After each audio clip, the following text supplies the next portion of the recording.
the way the tea hits you, the way it hits the mouth, the way it trails. That feeling of exhilaration, of intricate, yes, everything's clear.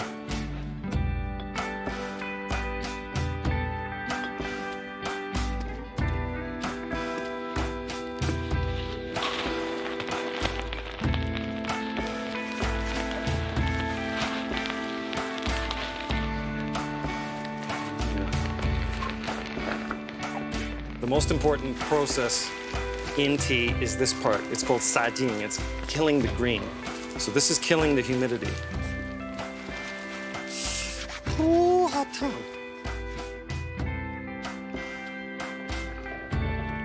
So I thought, what the hell is in this to create this alchemy of tremendous clarity, high beyond words, feeling a social warmth towards people?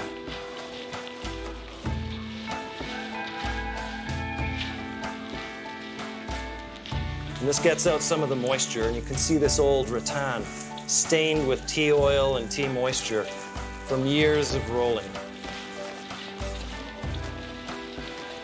And the fragrance is unreal.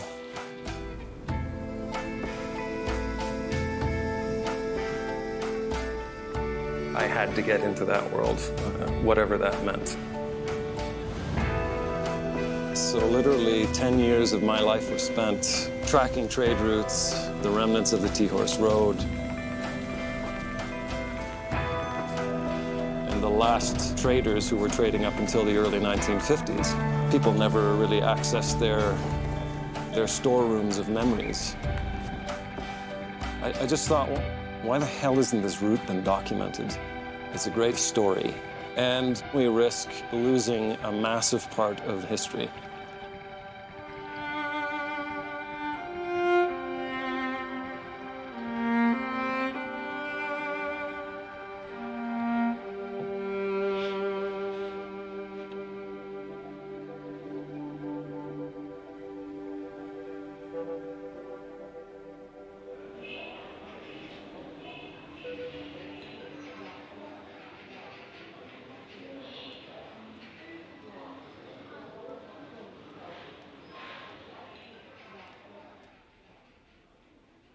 那个古树有吗？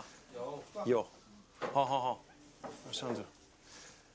Pu'er tea, one of the original teas, the bigger leaf species, is here in loads, tens of kilos.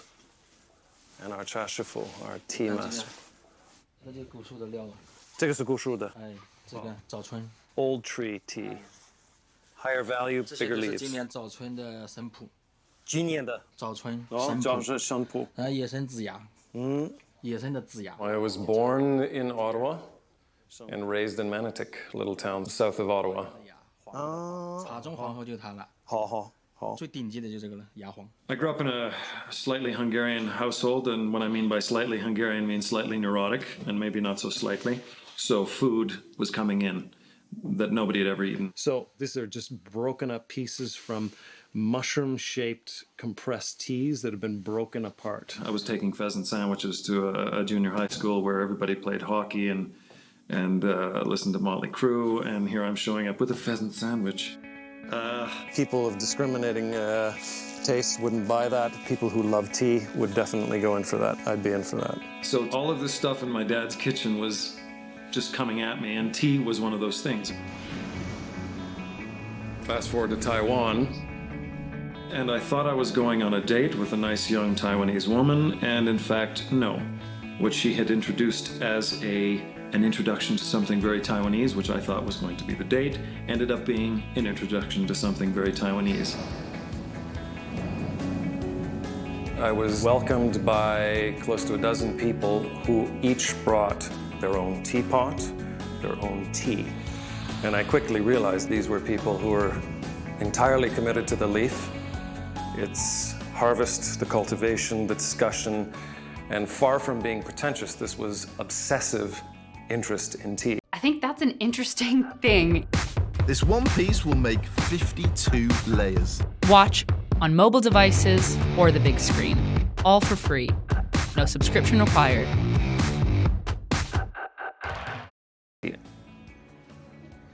So that began a whole sort of phase of learning the leaf. I have been here before and I wasn't sure it still existed. It's great to see these little shops are surviving. It's difficult, I think, because coffee culture is young. It's young, it's everything new, it's a little bit exciting and trendy, but tea's still where it's at here. And I mean, this is the home of tea culture. But it has to be said, there's a lot of crap tea being served as well, particularly in the West where people's palates don't know a good tea from a bad tea. And these people, they don't do bad tea. 茶叶少一下的不倒一点。这个是大红袍吗？对，这大红袍的。 Big red robe. It's a roasted oolong. It's like a perfume. And this is one of the most expensive teas when it's rare and produced well in the world. There are tea auctions held where tea of this kind, Da Hong Pao, 50 grams, can go for tens of thousands of US dollars. It's like tea porn for some of us.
Crucial point he just made. Serving coffee is very quick. The process is quick. You get a coffee, you sip it, it's gone. Tea still needs the aspect of time. It still needs that benefit of wonderful time. And he doesn't worry so much about the coffee, but he does say a lot of young people are drinking coffee. But it's a different culture.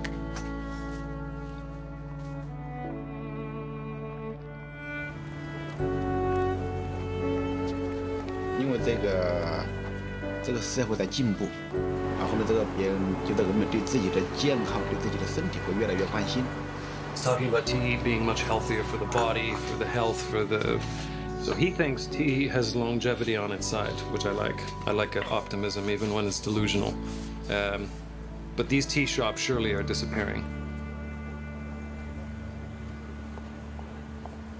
So you go downtown where people are shopping, you're hard-pressed to find tea shops.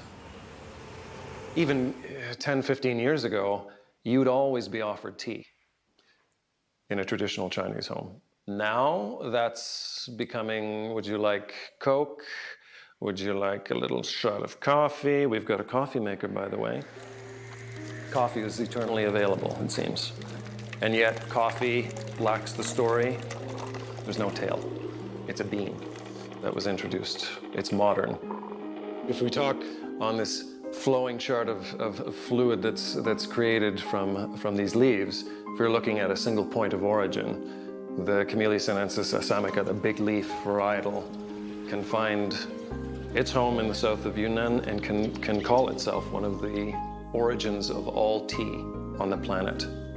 Has to be grown, produced, cultivated, harvested in Yunnan province.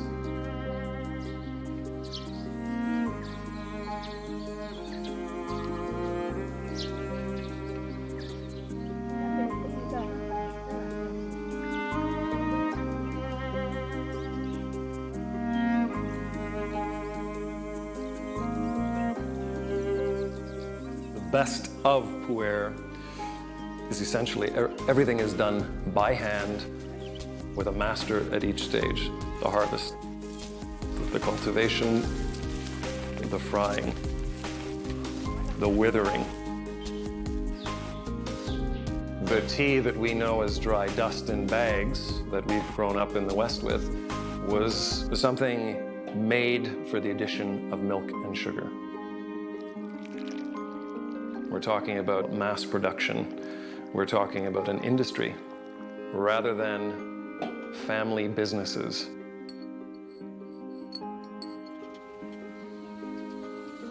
Here, we're talking about tea from bushes and trees that are allowed to kind of go bonkers.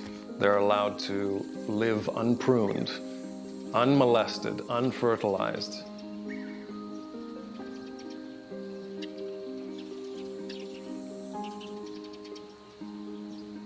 So when people think of tea bushes and where the origins of tea, they don't often think of a tea forest. And this is literally a tea forest. A lot of these trees are hundreds of years old. This is probably 200 to 300 years. And what's beautiful about this area is that the tea bushes which sort of surround the circumference of this tea forest are the great-grandchildren of these original tea trees.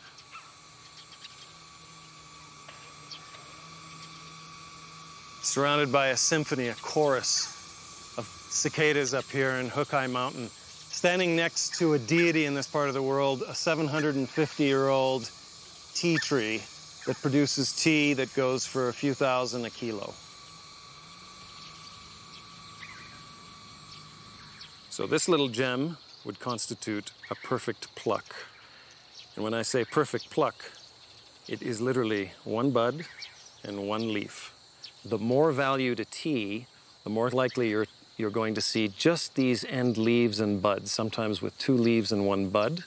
This is where you start to get a lot of the antioxidants, the phytochemicals, the catechins. All of the essences are going into the end part. So when tea is clipped, there's no machines up here. It's done with a single slice of the fingernail. And it is from this 1 bud and 1 leaf that one can literally create anything from a white tea to a yellow tea to a green tea to a black tea, to a blue or qing or oolong tea. The color designation of a tea has nothing to do with what color it appears in a cup. What it is it's the process after which this is harvested. Pu'er is the one tea that once it's been fried, produced, and caked or dried will develop with time and increase with age, developing a new chemistry and new medicinal aspects to it. It is the one tea that doesn't really have a lifespan. It is in continual development. All teas that are picked besides Pu'er have between a 4 and 18-month lifespan before they flatten and become, in Mandarin, what they call dust. This is the cradle of all tea. This is mile zero. This is the origin of all origins of tea. Right around us. It is from here that tea made its way to all points of the compass, down into Vietnam, to Laos, through Burma, up into the Tibetan Plateau, tea in Japan, tea in Korea, tea in Africa right now. They can trace its lineage and its DNA literally back to these regions in some form.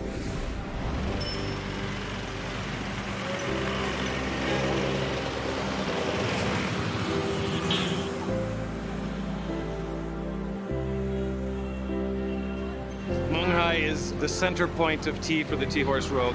For me, this is a little town that became a big city in a matter of the last 6, 7, 8 years I've been coming here.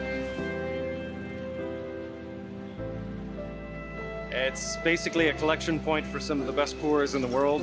There's 300-400 shops here just selling tea.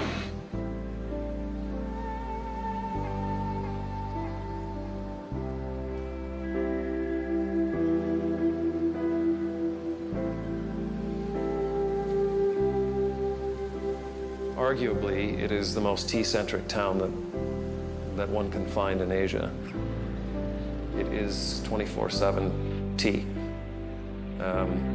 If you see less than 80 or 90% of tea shops on a street, you're either in a residential area or you are in a farm zone. So it is everything.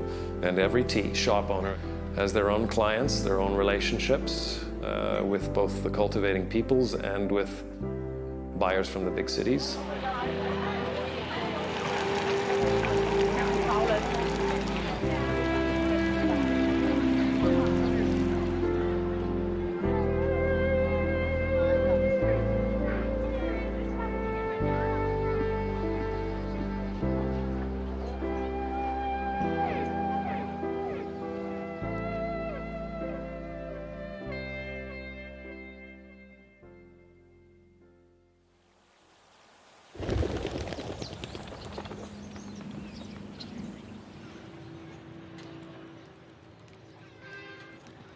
So, how are you feeling this morning? Good. It's a day to get entirely high on tea.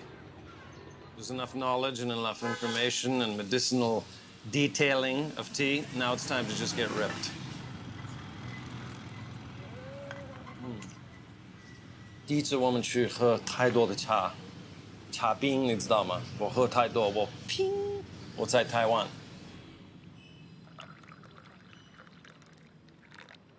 There's actually a term in Mandarin for a tea addict. It's called cha-ping, so you've got tea sickness.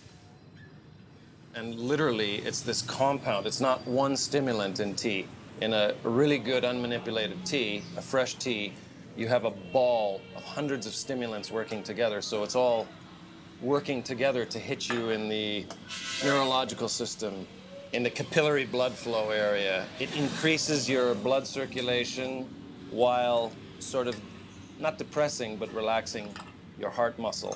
So at the same time, you're having all of this multitude of wonderful stimulant effects hitting you, and you get buzzy. May is first and foremost a friend whose contributions to my tea education have been nothing less than huge.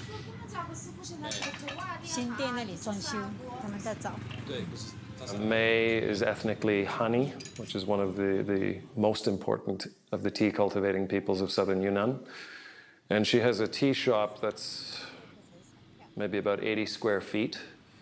And it's basically 24 hours of tea serving, of generosity, of men and women coming in off the street, saying hi, sitting down, sucking back tea, and issuing out these little tidbits of genius indigenous tea knowledge.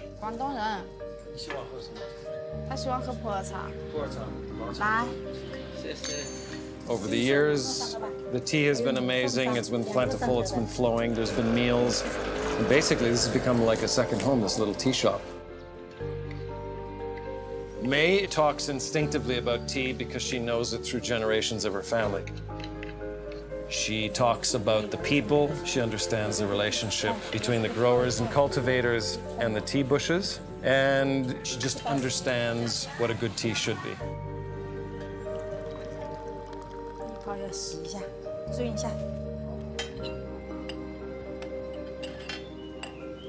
So the methodology of the pouring of tea is important for consistency's sake. When you're dealing with high-end teas or pure unadulterated teas, and when you're dealing with drinkers, and when you're dealing with the tradition of bringing people together for tea, you need consistency.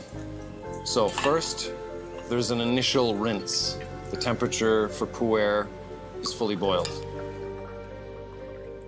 The first infusion, usually, but not always, is used to cleanse the tea, get rid of dust particles, eliminate a little bit of the bitterness. May uses anywhere from 10 to 14 grams, but infuses it for literally only seconds, maybe 2-3 seconds at the most. And she continues to pour for potentially 20 infusions.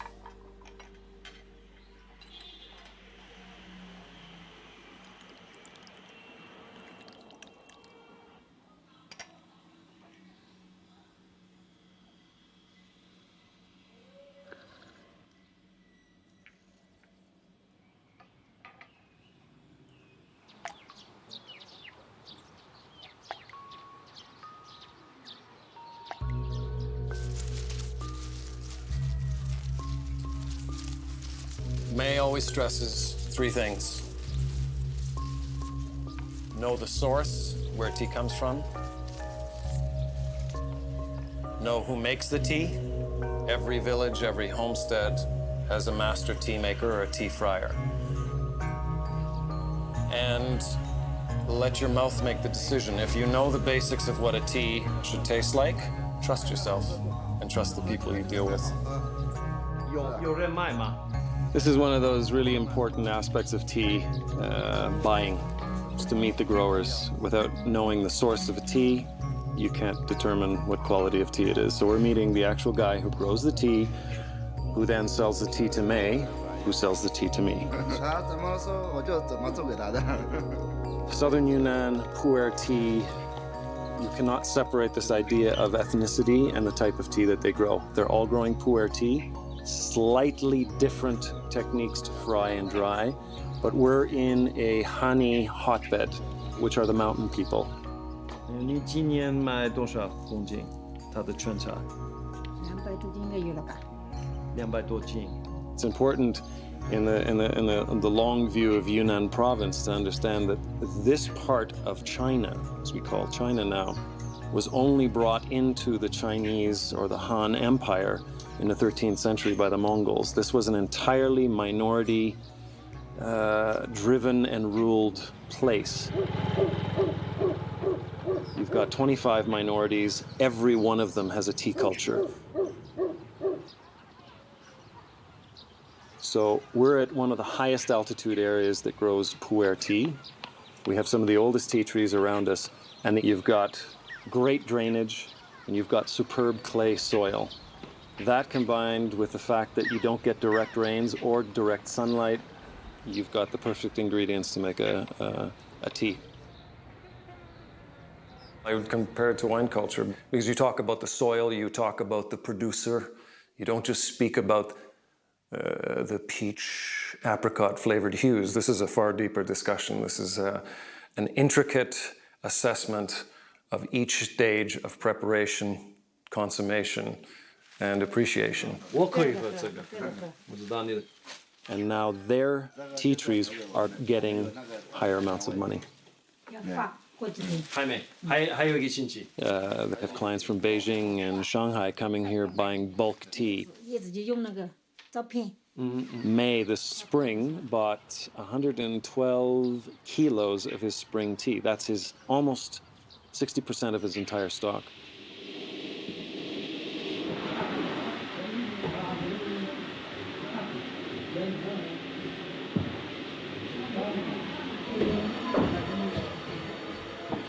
We're in the departure point for tea.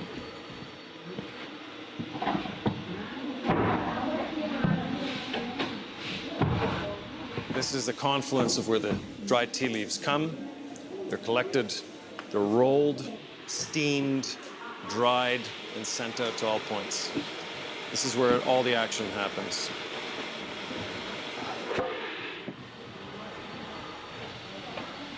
In the 1990s, the region of Pu'er that we're in the southern Yunnan, this area could not distribute its tea beyond officials, beyond certain parts of Yunnan. The indigenous here had great raw materials. The traditions stayed intact. The raw materials stayed intact. So in the 1990s, you had two kinds of tea. You had utter crap and you had stunners. We're within a factory now that produces stunners.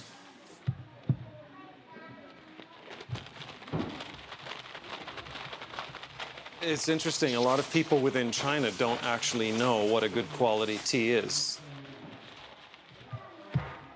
They drink tea, it's a tradition, but it's not thought about in sort of, well, we get it down from the store. And I mean, tea is not something so elite for a lot of regular people in China. This is still something that's treated like, water. It's something they drink every day.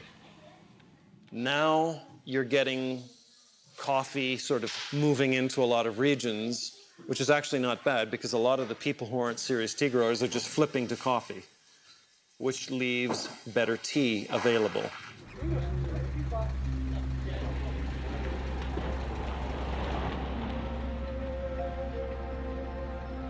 Coffee is being grown, and the irony is the best soils and the best labor is available in Yunnan province.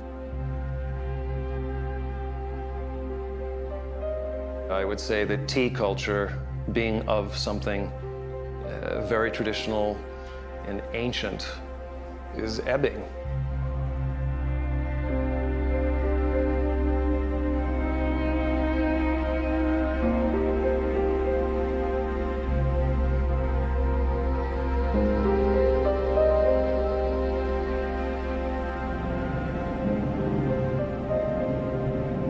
There was an expedition in the early 2000s, which led me to Shangri-La and those mountains, and specifically the Tea Horse Road. The journey that tea took, I would argue, is probably one of the most physically daunting journeys that the world's known.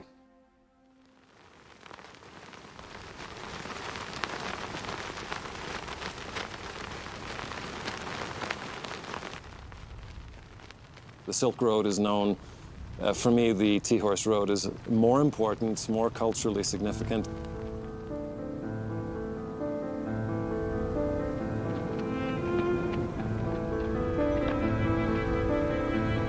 It seemed like a natural extension of two obsessions that I've had since I was a boy, mountains and tea. In the West, we have no idea about this route. Silk Road touched Europe, so it plays a bit of a role in European history. This is entirely Himalayan.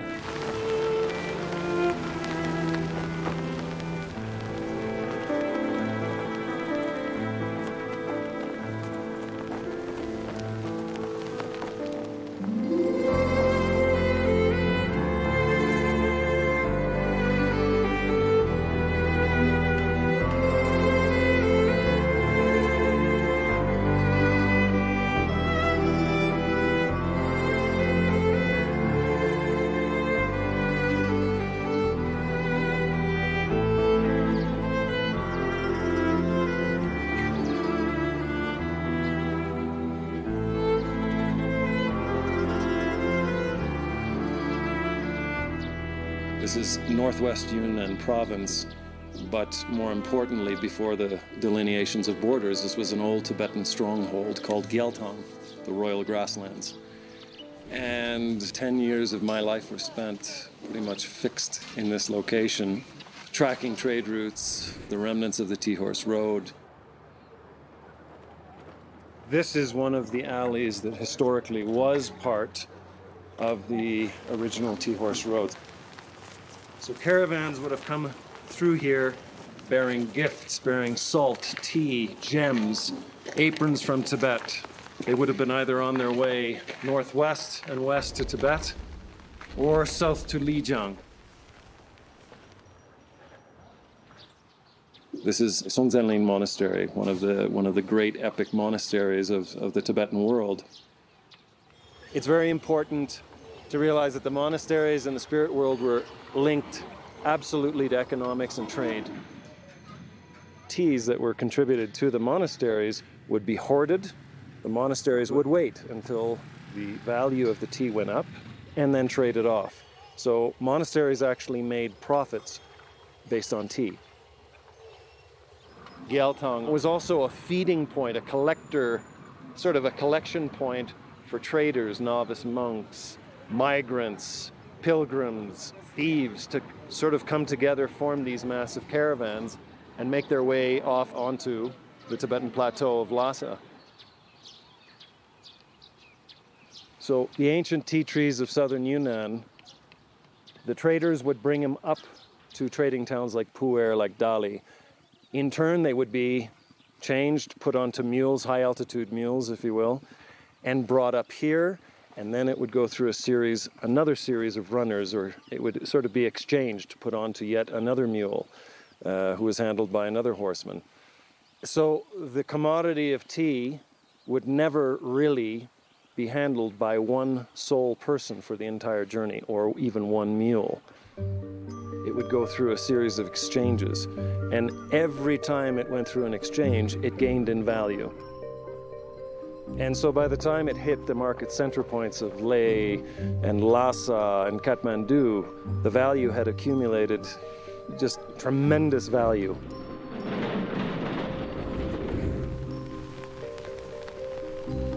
So I decided to document this Tea Horse Road. And the first essential part was you assemble a team.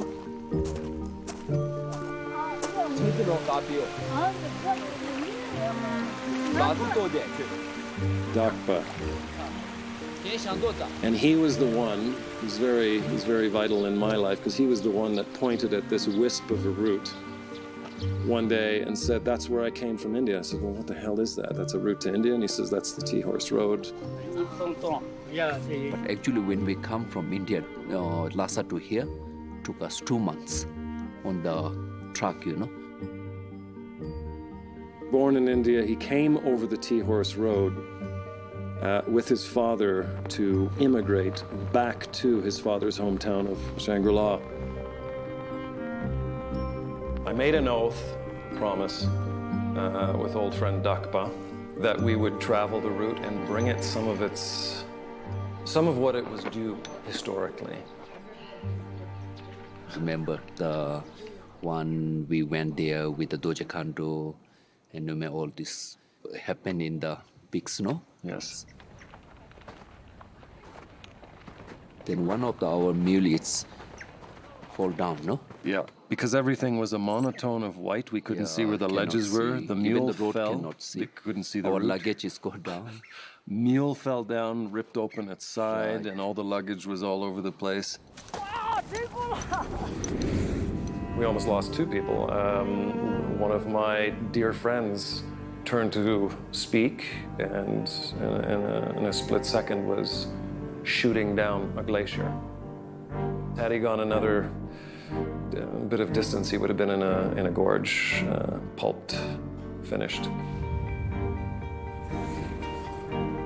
They were what I like to refer to as languid hard men. They were people who were mountain savvy, they were calloused, they were bruisers, but they were also linguistically savvy, and we needed that.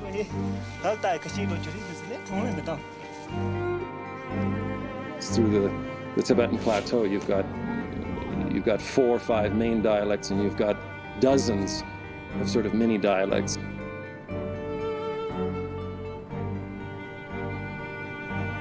So we needed people who were not only savvy, but able to be in the mountains for extended periods of time.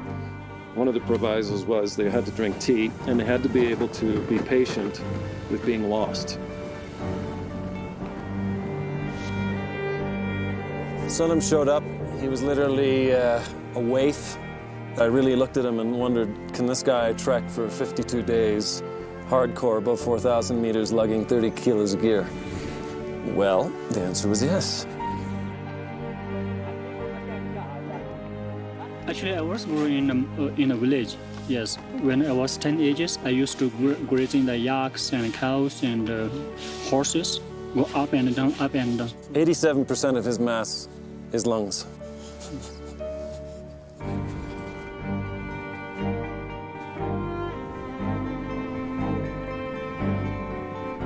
Now we have only small snow now. When we trek this Shola, it's the first time, and the snow on this year west. Shola cannot be overstated. In all of the interviews preceding our journey, Shola was always referred to as the Two-Faced Pass. It's a 4,800 meter behemoth of unimaginable peace and beauty in the spring months and the summer months, and brutal ferocity in the winter months. It's a killer. It is the first of the major snow passes between Gyaltang, Shangri-La, and Lhasa. Probably the most deadly, in that all of the old traders said, when you're crossing, you have to beware of winds, and you should never rest at the summit praying or thanking the deities for too long. You must get off the pass and over, because the storms, the deities that lie within, if they see you as taking too many liberties on the summit, on the pass, they'll strike you down.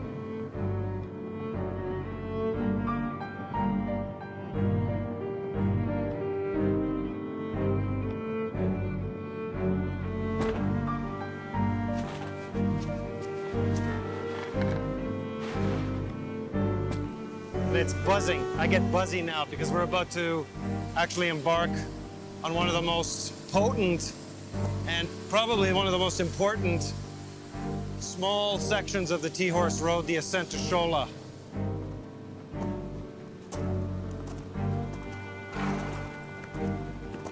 It's going to take us about 2 days of heavy slogging, and much is going to depend on the snow. If there's a lot of snow at the top, it's going to be a hard slog.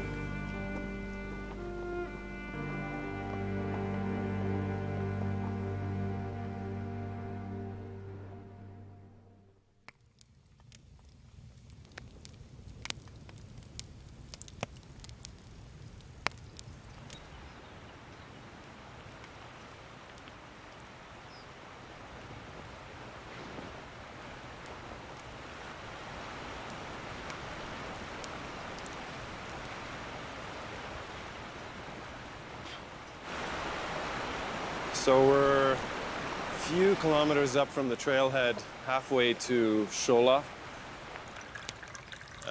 Halfway being distance-wise, not time-wise. We've got a full day's trek ahead before we hit Shola. And the morning begins, as it does all over this place, with tea, with tsampa, with butter, with sugar, with a bit of silence and a lot of smoke.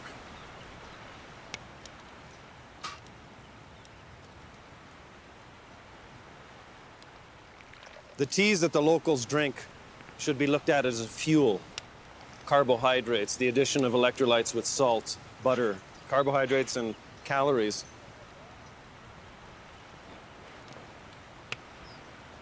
So tea for them, and of course for me, is much more than an afternoon sit down with a bit of a, it's more of a full-on meal.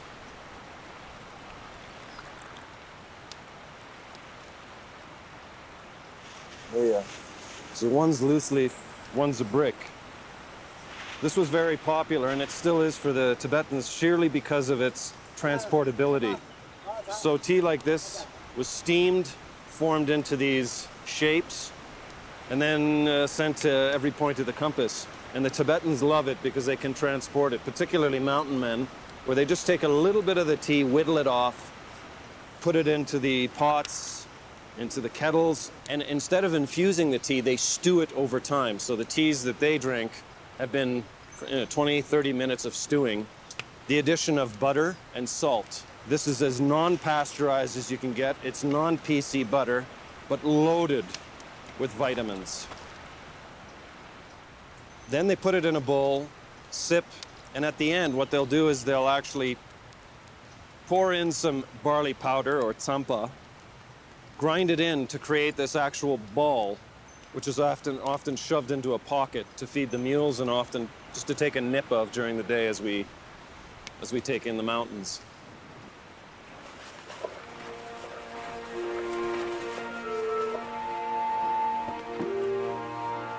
We'll see how far the horses can make it, but maybe the horses can just remain at base camp while the rest of the team goes to Shola.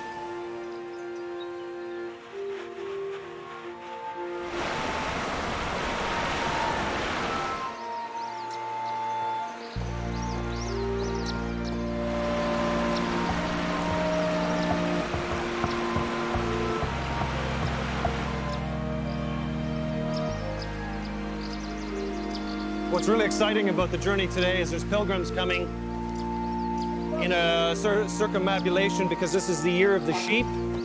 So this is sort of a celebratory year every 12 years for this mountain.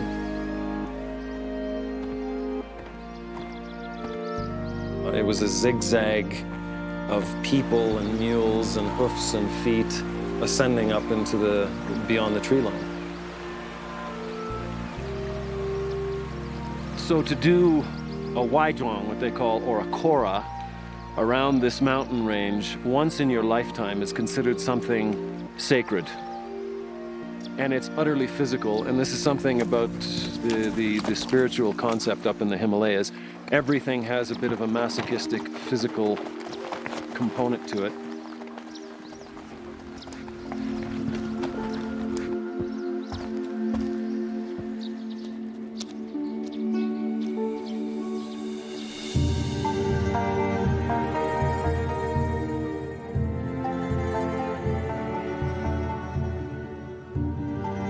So we're on an approach to Shola, which is right over there. On a good day, it's stunning, 90 degrees with sun. On a bad day, you can get blizzards running in here in 10 minutes. And this is literally one of the most important passes, not only on the Tea-Horse Road, but this was the gateway to Tibet.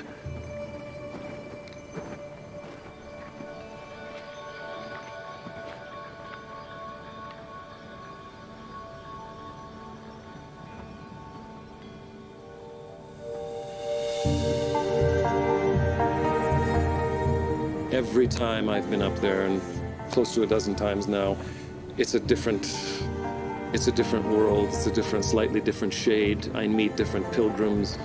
and it's reasserted that how important this pass is. I've got a, how should I put this? It's like an old relationship you can't shake.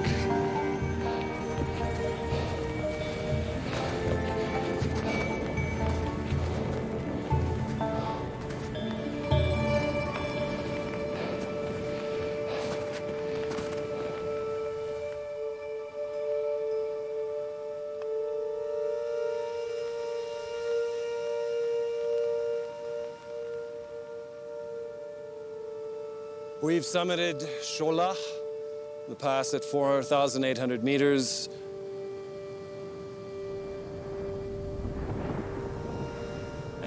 For caravans to reach this point, it was a great celebration. It was also a celebration because this is the first of the great snow passes traveling from Yunnan into and onto the Tibetan Plateau.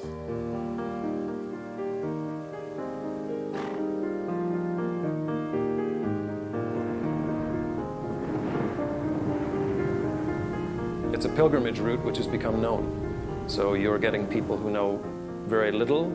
You're getting dedicated pilgrims who go once a year, all convening on the 4,800 meter Shola Pass. You're getting guides with boy band hair and running shoes meeting up there, leading tremendously underprepared tourists who want to, be a part of this journey.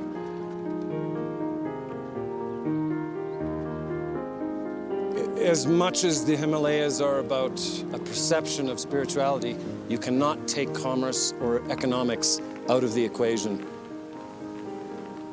The way to think about it is a superhighway of luxury items coming onto some of the remote parts of the planet. And when we say luxury, we're talking about tea, salt, resin, copper, leather. Chama Gudao is the name in Mandarin, literally tea, horse, ancient root. The Tibetans, I feel, have a little more accurate description. They called it the wide road. They also called it the mule road. So anything that had value, any commodity that had value, anywhere along this 5,000-kilometer length would be traded. Typewriters were coming in the 20th century.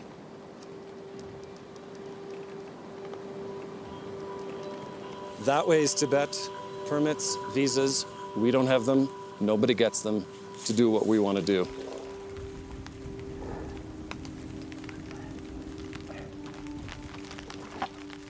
So we're basically paying homage, as much a personal respect as we are paying respect to the trade. We're paying respect to the mountains and the deities which have allowed us up here.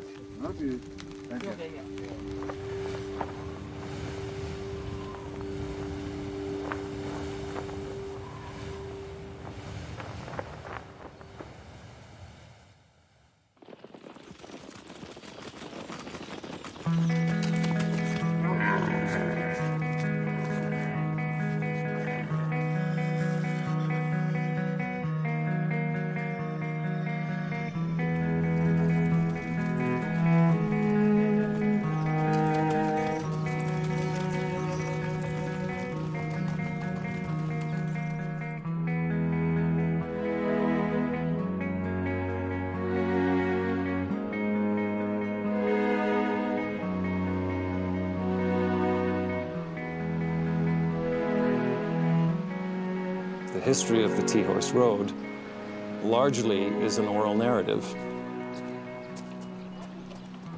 And the last traders who were trading up until the early 1950s, people never really accessed their storerooms of memories. And they're still very much alive and well and very vibrant. And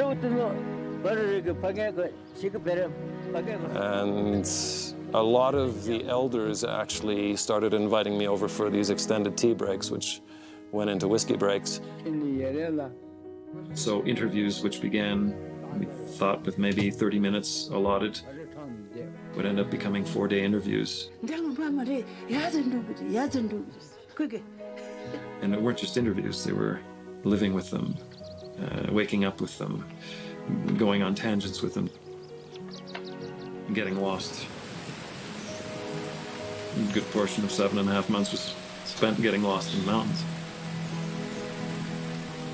A lot of the elders knew that this story should be told. They often wondered why a whitey was doing it. That's the way it rolls.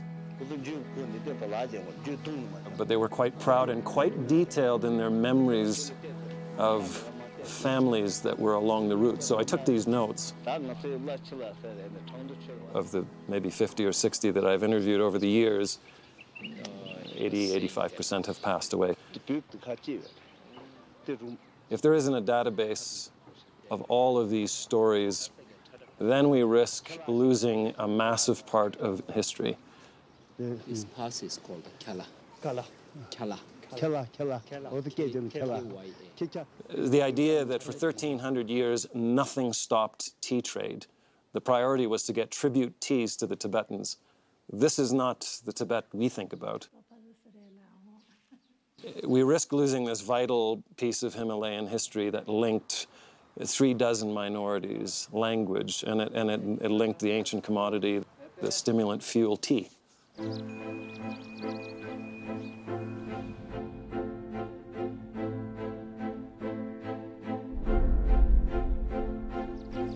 When we began the journey, we had no idea. I thought it would take 4 months. It took almost twice that, 7.5 months of travel, most of which was by foot.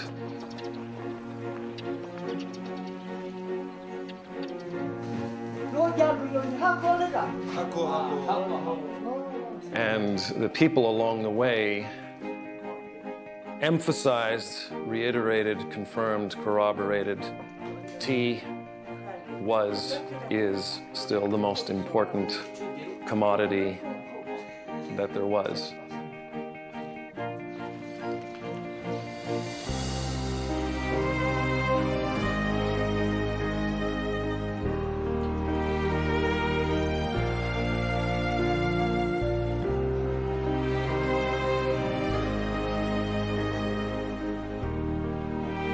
Lhasa gets recognized for its spiritual hub, its holy marks, its holy spots. But Lhasa was a great market, Himalayan market town for centuries. So you had all these runners, all these mini caravans splicing, reforming, splicing again, striding all over the Himalayan plateau and beyond. So tea literally and figuratively flowed down into the valleys, down into these remote corridors. And it is the one consistent plant matter you will find in the Himalayas in every home, tea.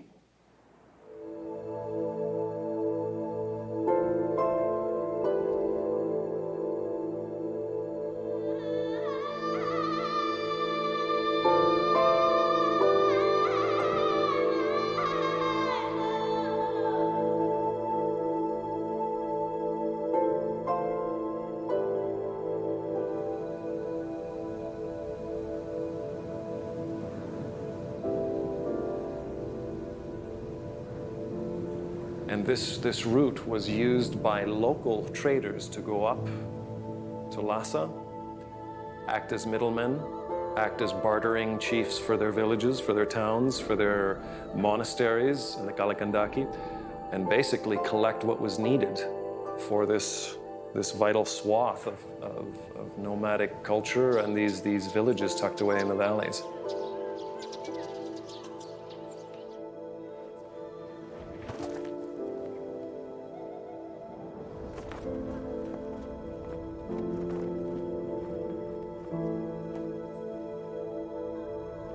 The nomads, for me, represent something vital, understated, and entirely necessary in this talk of trade and tea. I think tea for the nomads means something more than perhaps anyone else on this entire journey through the Himalayas, because their luxuries are basically all from leagues away.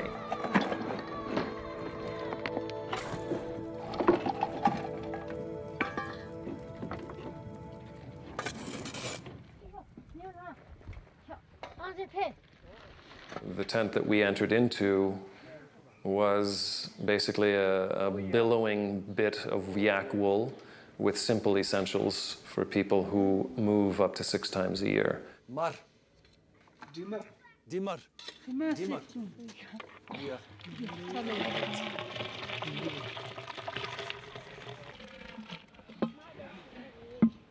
Nothing is done in a nomadic tent without first starting with tea in the morning. And when we asked one of the women in the tent what tea means, her answer was quite simple, and I think probably closer to tea's essence than any other explanation. It's everything. It's the morning, it's the afternoon, it's a gift, it's a tribute, it's a welcome. Tea of the hills. The tea that began the journey in southern Yunnan could be traveling for 6 months. And even its chemistry changed along the route. Oh, yeah. By the time it reached Lhasa, pu'er had undergone this transformation. It had actually oxidized and composted, so to speak. Oh, yeah.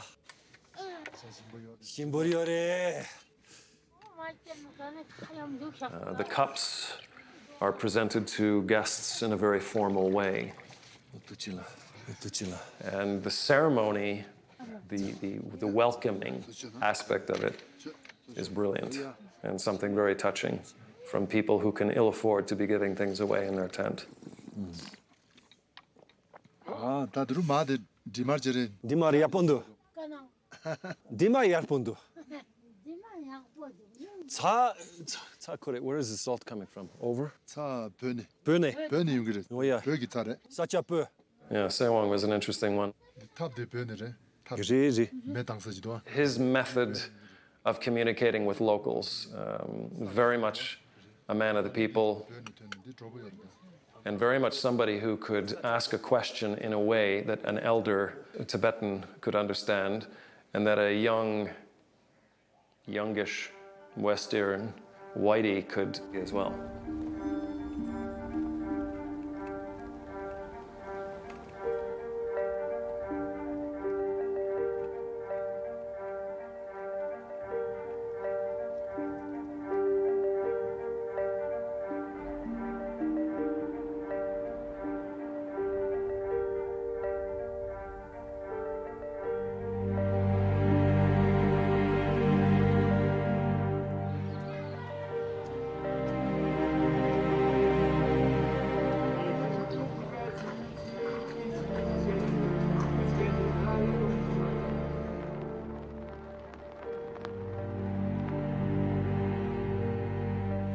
These walls, you've taken me around this city.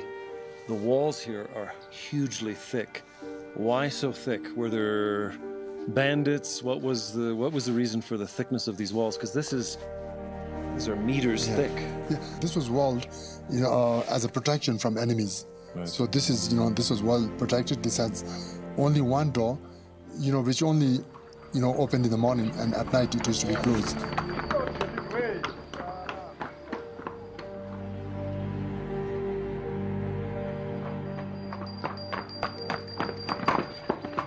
Lomantang, it's the city, the capital of Mustang. Once Mustang was independent, and when Amepal, the first king of Mustang, declared Mustang as an independent kingdom in the 14th century, and that's the time Lomantang was formed.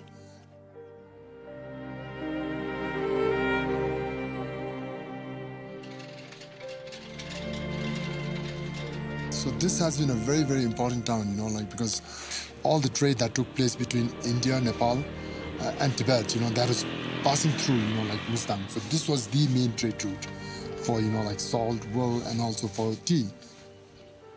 But then in the recent time, what has happened is we've been cut off. Trade from Tibet, stopped when, Tibet was taken over by China. And therefore, trade and commerce, declined. Economic conditions of the people declined. And monastic orders also, declined, which means, Buddhism declined. That's incredible.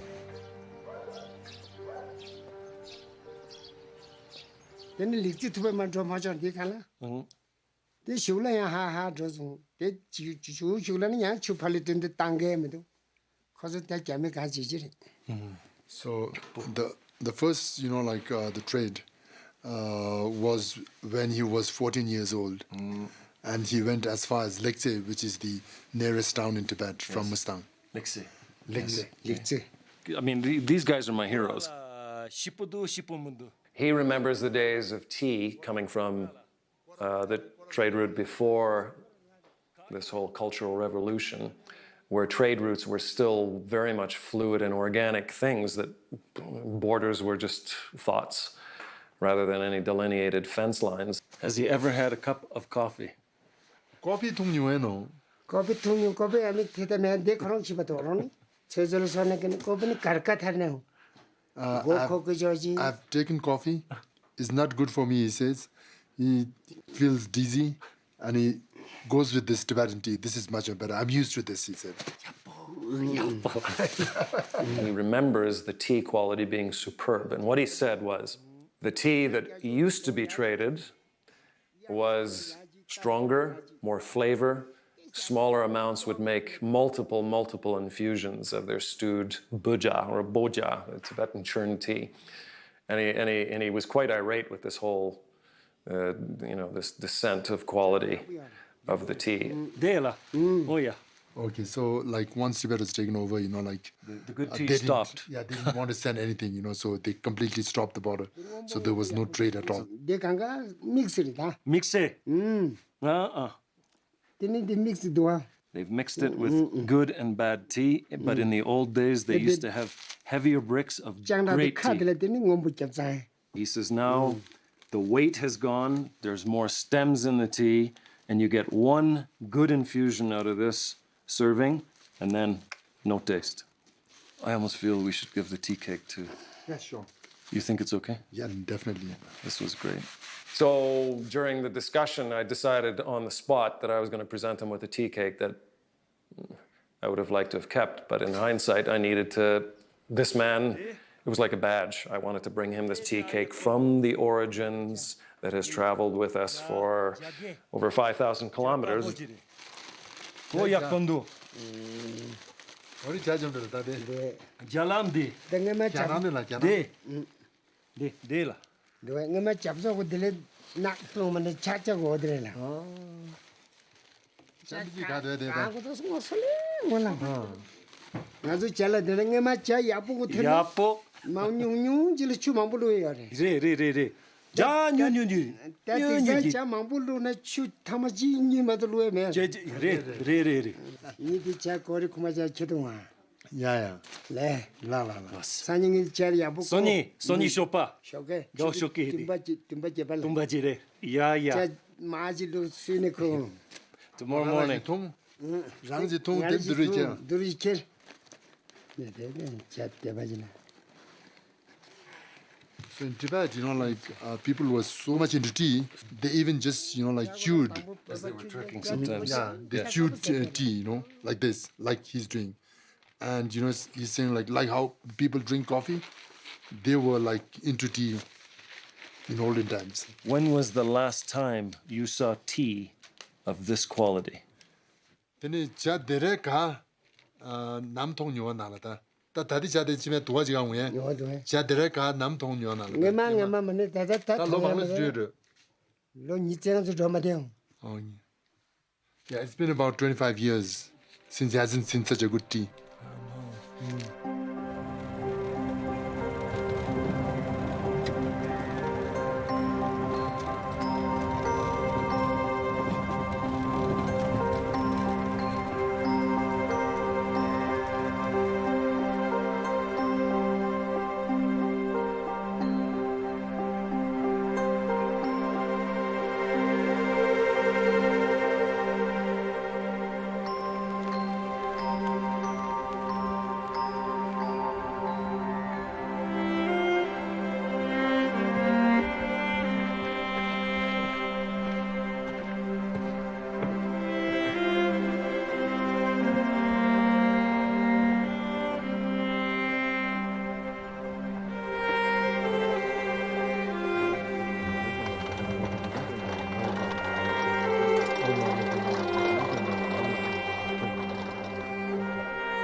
Right now we are in a monastery called Tsarang Sherub Darjeeling Monastery.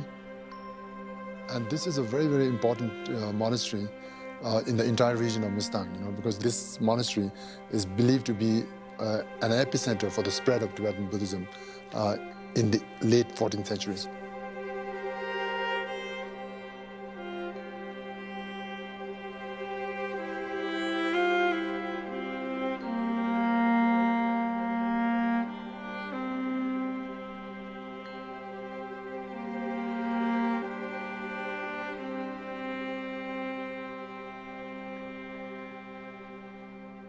So I now introduce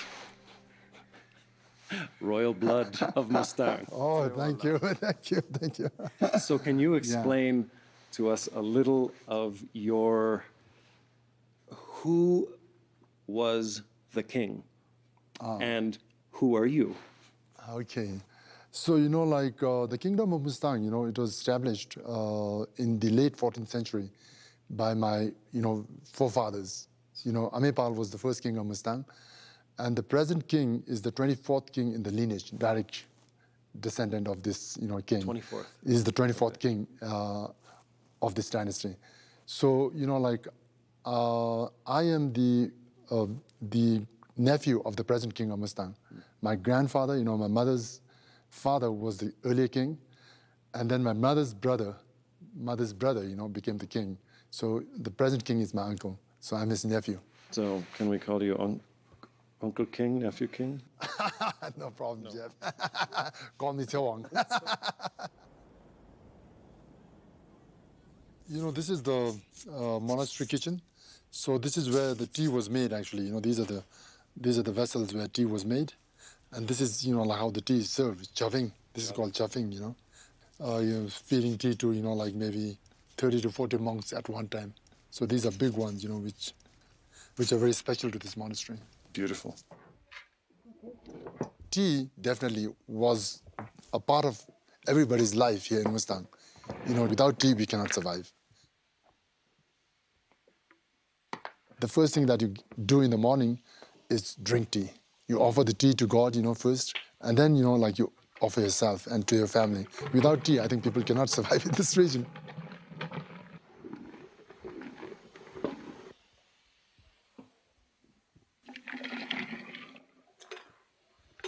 His sister made that pungent, wonderful fuel known as bocha, Tibetan churned tea. And basically, you continue to drink. The cup never goes empty.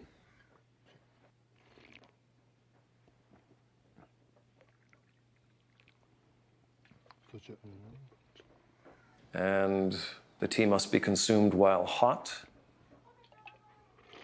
And the tea cannot be wasted because once the butter within the fluid goes to room temperature or gets cool, it forms almost a lard. Not good for the stomach. But this tea ceremony was extraordinary in its simplicity.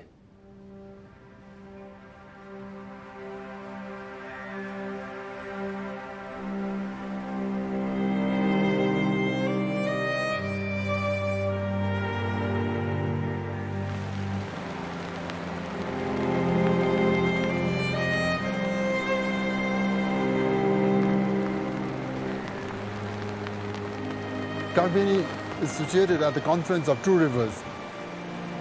So this is, Kali Gandaki, and that's Kathmandu. River. So because it's situated on the confluence, that's why it's called Kathmandu. Kali Gandaki Valley was very, very important in early times for trade, because this was the main trade route between Tibet, Nepal, and India.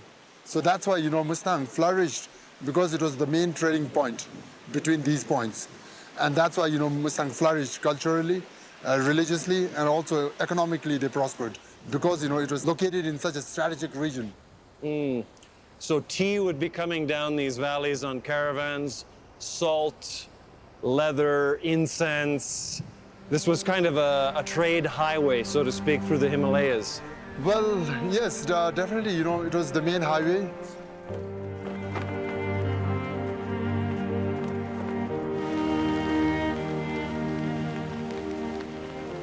This valley was like a perfect line drawn from Lhasa down to Kathmandu. So trade, traders, automobiles in the later years, single file carried over the borders.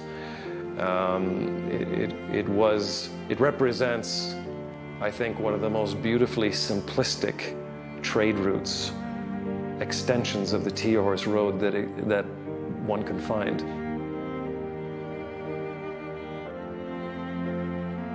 I don't think the tea horse road has been really given its due as to how much it affected, in a positive way, relationships between cultures which could never speak to each other. It's also made me realize that tea's journey, the literal journey, is one of the reasons why it is the second most consumed fluid on the planet. These were epic journeys to get tea to every single valley in the Himalayas.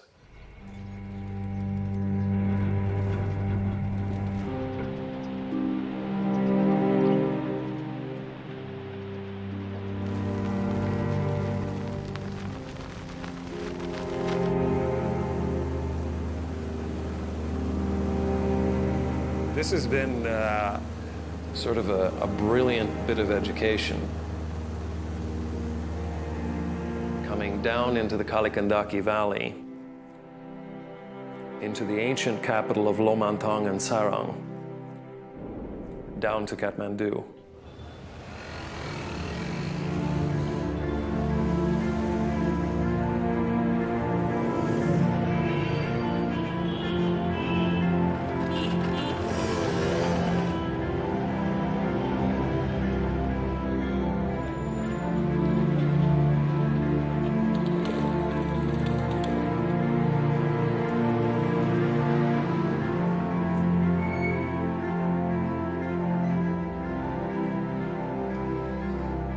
I like to think of it as the retirement community. This was not only a spiritual capital, but a market capital as well. The traders, upon reaching, would also do this whole, they would get rid of their tea and salt, and they would go immediately to do the pilgrimage. This valley, historically, for thousands of years, has been temperate. So, Pema, can you remember the days when tea and salt and caravans were coming through the valleys? And a lot of Tibetans simply stayed here after making an epic journey, one too many, and retiring here to do the mala, pray, drink tea, relax, and maybe think back to the journeys that they made. Initially, he really worked hard, even, carried loads on his back. And then later, he was able to buy yaks, like horses. And then he could, use these to, carry more stuff, right? So because of that, he was able to gain more wealth. They would talk in this old language about a journey of 2 weeks being a journey of 3 passes, 2 lakes, 1 village on the left, and a formidable woman in town number 3. They would describe journeys this way. They would give it color.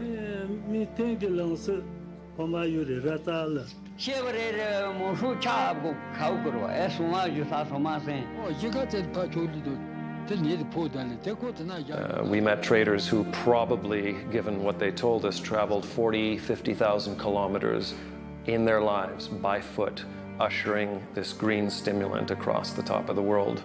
I wanted to ask about the trade routes and the dangers along the trade routes.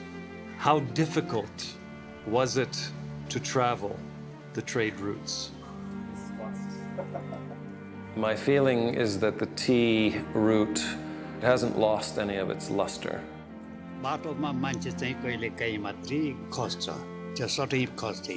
It's only become more important to the development of the Himalayas, the development of the relationship between the megapowers of India, Jagar to the Tibetans, and Jagge, China. Mostly people die due to snowfall. Snowfall. Because of the coldness. Right. There's standing, carrying the weight on the hill, and there's standing and dying because of the cold, not by falling off the cliff.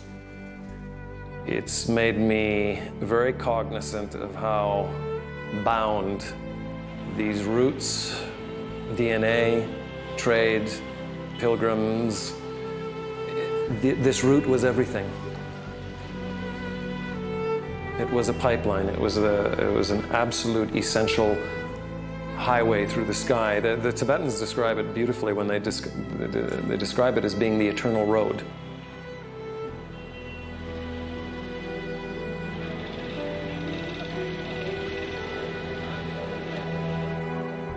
Baldanath's stupa, one of the great epicenters of faith, and certainly one of the great collection points for traders in the past. It's a wonderful collection of everything mountain.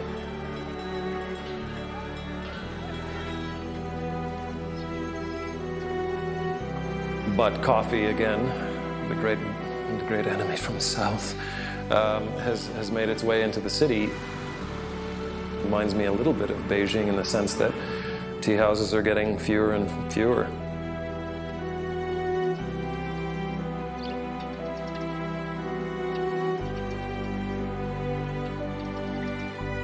Tea's emigration out of these little green bastions of China to all points of the compass.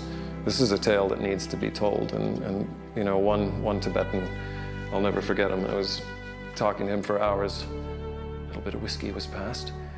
He went on this sort of tirade about the fact that you know, a good story needs to be told, and it's a great story.